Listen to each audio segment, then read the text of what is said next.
आगामी विधानसभा चुनाव को देखते हुए पूर्व मुख्यमंत्री और राज्यसभा सांसद दिग्विजय सिंह मंडल सेक्टर कार्यकर्ताओं की बैठक लेने और नाराज कार्यकर्ताओं को मनाने के लिए आज आगरमालवा जिले के सुसनेर पहुंचे। यहां दिग्विजय सिंह ने पत्रकारों से चर्चा करते हुए बयान दिया।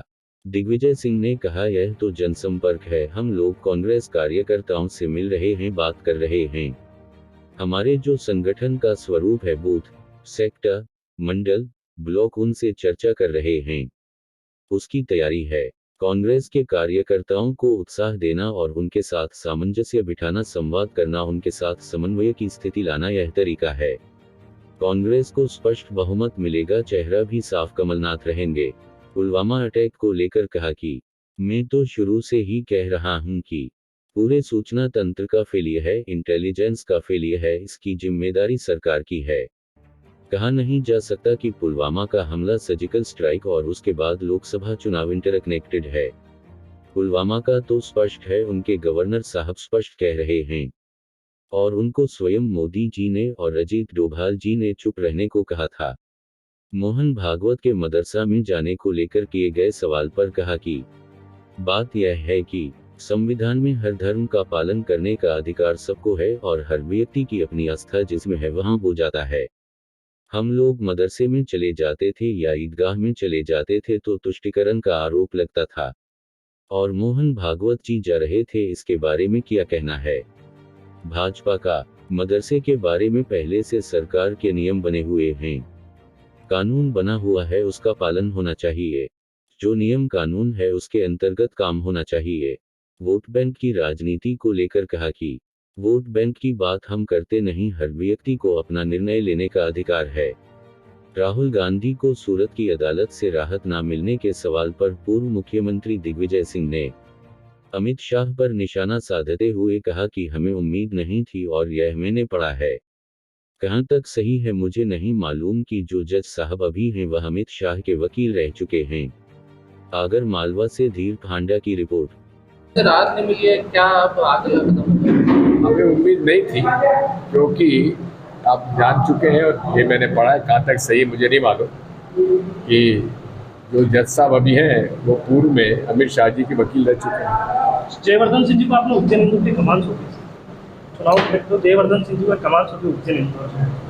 मैंने नहीं सौंपा। विधानसभा चुनाव की लगभग पिसाच बीत चुकी है। पिछली बार भी जब विधानसभा चुनाव आए थे 2018 के पहले, आपने संगत में पंगत कार्यक्रम करके कार्यकर्ताओं को जोड़ने की कोशिश की थी। अब क्या फार्मूला है? कोई फार्मूला नहीं है, तो जनसंपर्क है। हम लोग कांग्रेस कार्यकर्ताओं से मिल रहे हैं, बात कर रहे हैं। हमारे जो संगठन का स्वरूप है, बूथ, सेक्टर, मंडल, ब्लॉक, उनसे चर्चा कर रहे हैं, तो उसकी तैयारी है। अभी तक जो आपने देखा है कार्यकर्ताओं जिस तरह पैटर्न से आप मिल रहे हैं, कार्यकर्ताओं को मंच पर बिठा रहे हैं, आप पीछे बैठ जाते हैं, उससे आउटपुट निकल के आ रहा है? आपको लगता है कि विधानसभा पार कर पाएंगे इससे? एक कांग्रेस के कार्यकर्ताओं को उत्साह देना और उनके साथ सामंजस्य बिठाना, संवाद करना, उनके साथ समन्वय की स्थिति लाना, ये एक तरीका है। सर, आपको क्या लगता है कि विधानसभा में कांग्रेस का नंबर गेम क्या रहेगा? बहुमत मिलेगा, अच्छा बहुमत मिलेगा, स्पष्ट बहुमत मिलेगा। चेहरा भी साफ है, चेहरा भी बिल्कुल साफ है कि कौन चेहरा कमलनाथ जी है। सर, अभी हाल ही में जो सत्यपाल मलिक का एक इंटरव्यू आया था, जिसमें अरुण थापर ने इंटरव्यू किया था, उसमें उन्होंने कहा था कि पुलवामा का समय जो था कि मतलब आपको सैन्य सहायता को जो मिलना चाहिए था, हेलीकॉप्टर्स मिलने चाहिए थी, वो नहीं दिए गए, उसके कारण से वो अटैक का शिकार हुए पुलवामा। क्या मानते हैं आप? आपका क्या कहना है इसमें? आप तो मेरा बयान पढ़ चुके हैं। मैं तो शुरू से कह रहा हूँ इसकी पूरा सूचना तंत्र का फेलियर है, इंटेलिजेंस फेलियर है, जिसकी जिम्मेदारी सरकार की है। पुलवामा के ठीक थोड़े दिन बाद ही सर्जिकल स्ट्राइक भी हुआ था और उसके थोड़े दिन बाद लोकसभा चुनाव हुए। आप क्या समझते हैं कि इंटरकनेक्टेड है सब कुछ? ये कहा नहीं जा सकता, लेकिन पुलवामा का तो अब स्पष्ट है कि स्वयं वहाँ के गवर्नर साहब इस बात को कह रहे हैं और उसको स्वयं मोदी जी ने और अजीत डोभाल जी ने कहा कि आप चुप रहिए।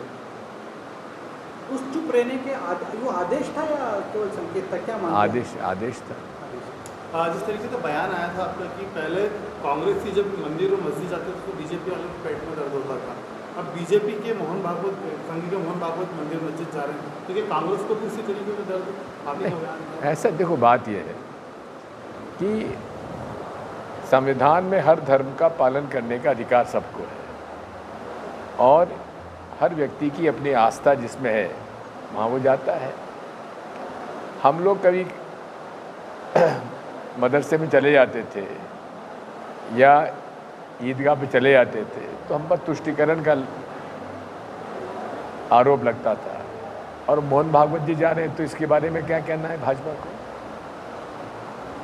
ठीक है, मध्य प्रदेश सरकार अब मदरसों के रिव्यू की बात कर रही है, मदरसों का रिव्यू कराएंगी मध्य प्रदेश सरकार का? क्या करेंगे? मध्य प्रदेश में जो मदरसे संचालित हो रहे हैं उनको रिव्यू कराएंगे और सर्वे कराएंगे, किस तरह की वहाँ पर शिक्षा दी जा रही है, किस तरह की गतिविधि की जा रही है, उसको लेकर रिव्यू करने जा रही है। शिवराज सिंह चौहान का एक बयान आया।